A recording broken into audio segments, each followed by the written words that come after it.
Hey, another Amulet D20 Twitch pause list review. Woo, Master from BonkTable. You know it, you love it. I'm here, doing these a lot, so we're gonna get more and more crazy as this goes on. This list, this is from Gnolix. I hopefully have said your name right, or if it's like how you say Knoll and ignore the G, it's Gnolix. Gnolix sounds better. I'm gonna go with Gnolix. So, if I butcher your name, I'm sorry. Gnolix here is playing Eksperyment. I don't know what that means. Hopefully it's something cool. It's a Wadroon list using Matron Queen Warlord. So Queen Warlord hasn't really been something I've seen for quite a while. So this is probably using the supremacy of the Matron Walks. When a regiment chants the battle cry, anyone on the battlefield of any cult immediately loses its broken status. This is always active. So there's auto rallying every time you chant. Going to be really nice, especially with the big Brock of Braves, or if anything else becomes broken, is still alive. A lot of things are MSUs. There's only the one big Brock of Blaves. For the second part, in addition, once per battle, once the player's first activation, any substantial entourage activations have been completed, immediately return to the draw command card step. You may then draw your next command card and immediately activate it. This additional activation cannot entourage another one. So, once the player's first activation and any substantial entourage activation. This allows, I guess, like, kind of I would say a poor man strategic stack. Yes and no. So this is very much on a turn that you need to do a ton of damage in one area. You will, let's say, set up your stack to draw the character, get a chant marker, draw into entourage into their regiment, do whatever that regiment's going to do, charge, clash, do some damage, push forward, whatever you need to do. Then you will draw your next card and do that activation. So it's kind of like getting a once per game strategic stack from City States. But you kind of have to set up beforehand. Or if you guys remember the High Clone Executors Supremacy, where you just draw 3 cards at the start and just kind of go off. It's very similar to that. This additional activation cannot entourage into another regiment, so that's just to keep it in line. I like that. That's actually kind of fun. How this plays out will be very interesting to see. Already, I'm very curious of this list and how that's going to be used. I think that's some tech that I don't think a lot of people have played. Also, it's new tech because it's only become relevant September 18th. The Matron Queen is also in Famine. She's got the Beads of Death, which is giving Tenacious 1 to her Block of Braves, and History. History is going to allow you to have any unchanted markers be turned into Famine chant markers, which is just going to allow you to kind of carry over your chance to get more chanting out and keep the chants rolling. That's how that tends to work out. In her Warband, we got the Block of Braves. 5 stands. I believe they went down in tax. Yeah, they went from 5 down to 4. So it's to give that distinction between the Braves and the Blooded. The Blooded are, once again, Class 6.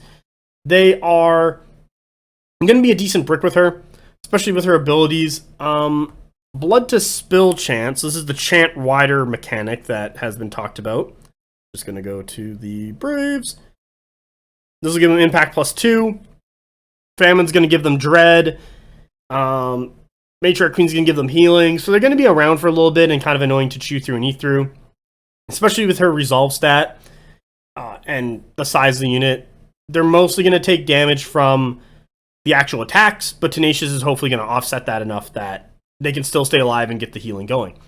We got a unit of Warbred. These guys are fantastic for just cleaning up a flank, coming in hard, or supporting an Anvil. The Anvil is the Braves. With Cleave 2 and Impact 2 and their Juggernaut, they can stay back, stay safe, and then shoot forward and do that damage that they need to do. Then we have an Apex Predator. Apex Predator is one of the best costed heavies in the game.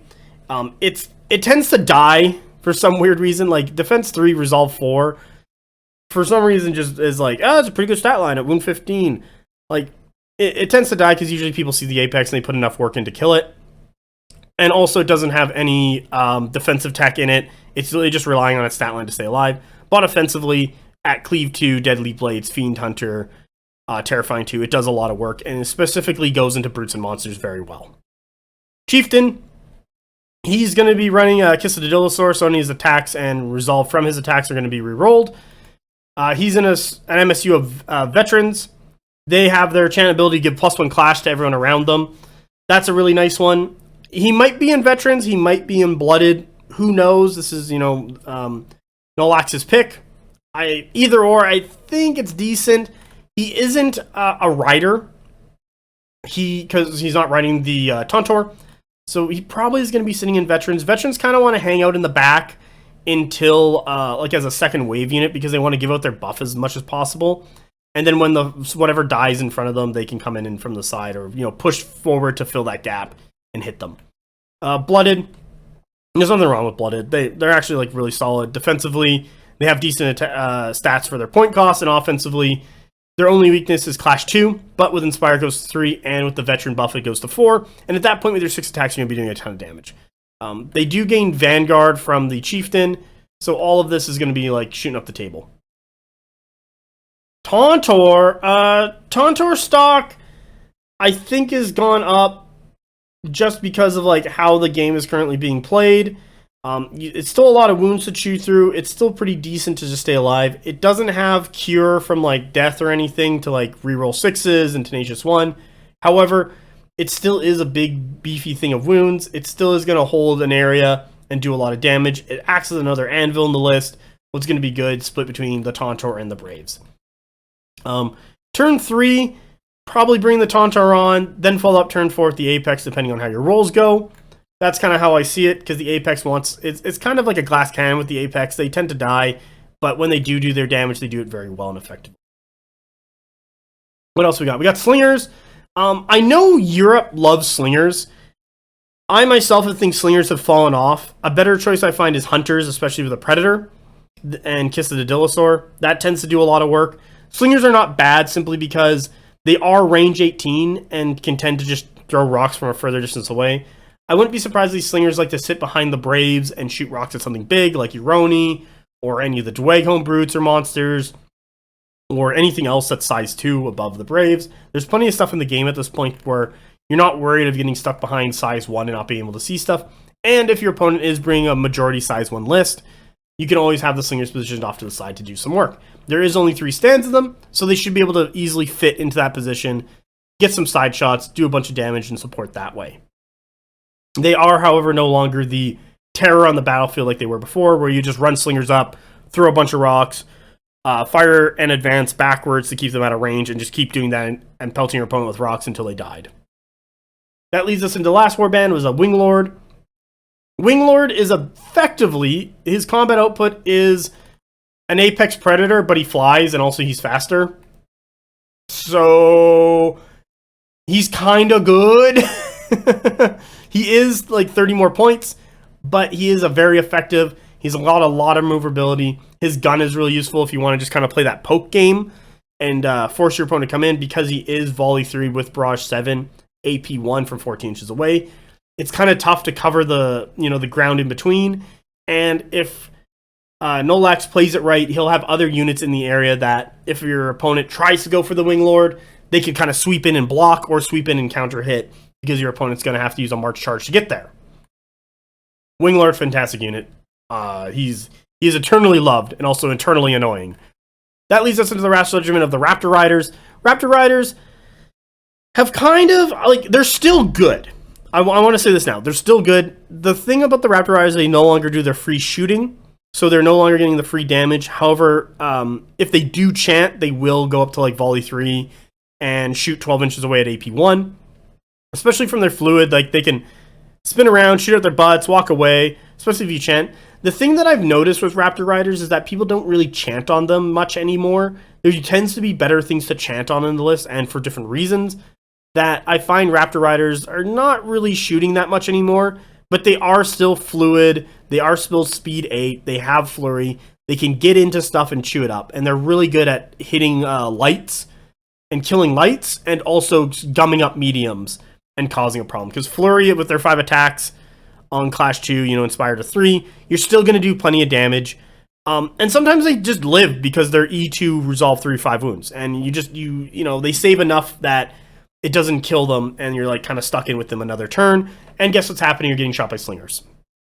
So overall, just to kind of talk about Gnolix's list, I think it's actually pretty good. It has a solid foundation with the Matron Queen.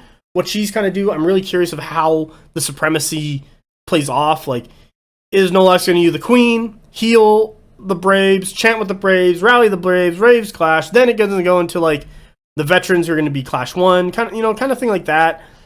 Or, into an Apex Predator who's going to charge whatever. Like, it's really interesting in that way how you can kind of just combo off yourself. And a lot of these unit choices are very good. There's no duds in this list. I don't even consider the Slingers a dud. I think 1 unit just for the extra shooting is really, like, it is a good choice. Do I think Hunters are better? Yes. But in this case, because with the Tauntaur and the Braves, the Slingers should be getting enough work supporting them that they'll get their points back really effectively.